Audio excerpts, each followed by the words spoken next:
ये उन दिनों की बात है जब मैं 18 साल की थी। मैं बहुत ही खूबसूरत थी। मेरी जिस्मानी खदोखाल बहुत ही उम्दा थी। मैं तब स्कूल जाती थी। स्कूल के सब लड़के मेरी खूबसूरती के दीवाने थे।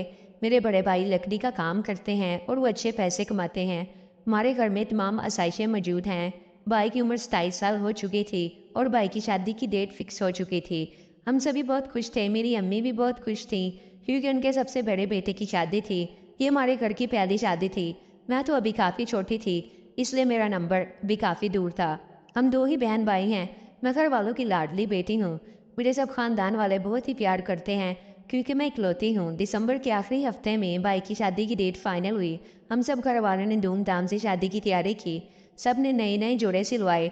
मैं भी किसी से कम नहीं थी। मेरे भाई की शादी थी और ऐसा हो नहीं सकता कि मैं उम्दा लिबास ना पहनूं। मैं मेहंदी के लिए सूट लेकर आई और बारात वाले दिन मैंने फ्राक पहननी थी। वलीमा के लिए मैंने लहंगा पहनना था। दिसंबर के दूसरे हफ्ते रिश्तेदार हमारे घर आना शुरू हो गए थे। बाकी सब ने तो मेहंदी वाले दिन ही आना था, लेकिन मामू जान अपनी फैमिली के साथ पहले ही आ गए थे। मेरी अम्मी का एक ही भाई है, वो दुबई में रहते हैं। वो 7 साल पहले पाकिस्तान से शिफ्ट हो गए थे। मेरी अम्मी इन्हें देखकर बहुत खुश थी और खुश भी क्यों ना हो, वो 7 साल बाद अपने भाई से मिल रही थी। मेरे मामू की कोई औलाद ना थी, इसलिए मुझे वो अपनी बेटी समझते थे और मुझसे बहुत प्यार करते थे। मैं बचपन ही से मामू की लाडली रही हूँ। मुझे बचपन में चॉकलेट बहुत पसंद थी और मामू हमेशा मेरे लिए चॉकलेट लेकर आते।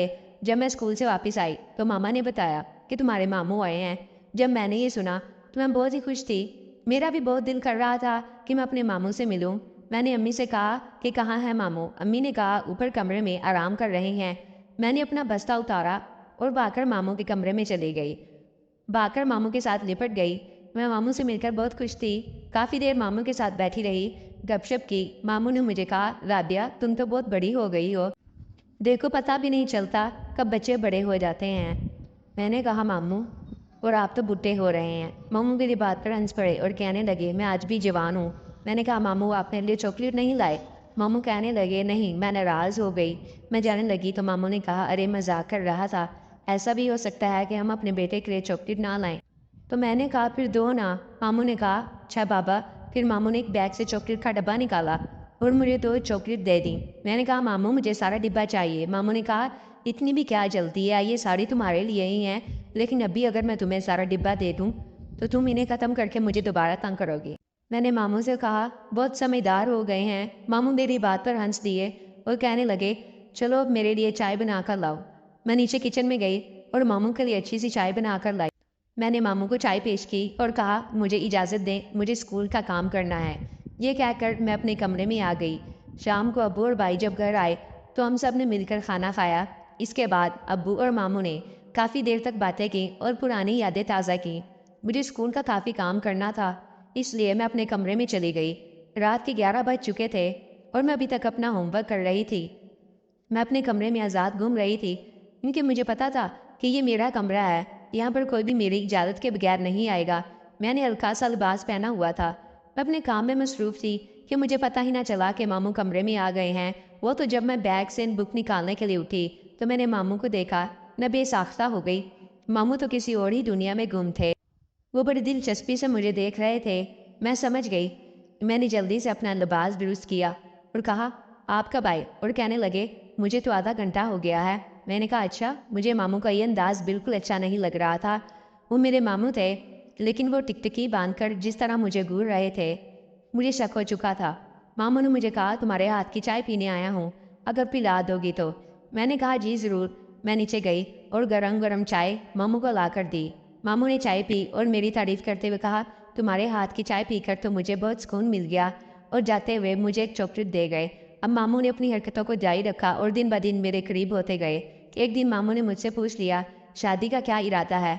मैंने कहा अभी तो पढ़ लिख कर अपने पाँव पर खड़ी हो जाऊं, शादी भी कर लूँगी। मामू ने कहा, अगर कोई लड़का पसंद हो तो मुझे बता देना, मैं तुम्हारी माँ से बात कर लूँगा।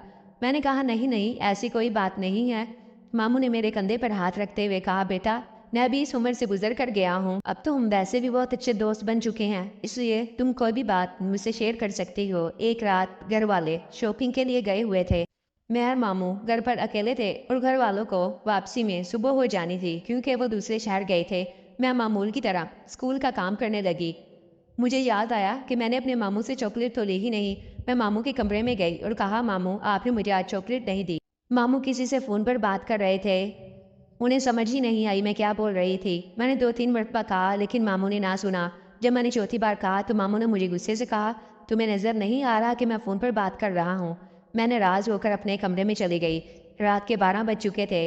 मैं अपने बिस्तर में लेटी हुई थी। मामू रात को आए और मुझे मनाना शुरू कर दिया और कहा, मैं तो किसी से बात कर रहा था, मुझे माफ़ कर दो, तुम तो मेरी प्यारी सी गुड़िया हो। मैंने कोई जवाब ना दिया। मामू मेरे साथ लेट गए। वो मुझसे माफ़ी मांग रहे थे लेकिन मेरा मुंह बना हुआ था। मामू ने कहा, चलो चॉकलेट का पूरा डिब्बा ले लो। जब मैंने ये सुना तो मेरे चेहरे पर हल्की सी मुस्कुराहट आई। लेकिन मामू बोले कि इसकी एक शर्त है। मैंने कहा, कैसी शर्त? इन्होंने बताया तो मेरे पैरों तले ज़मीन निकल गई। मेरे होश खता हो गए।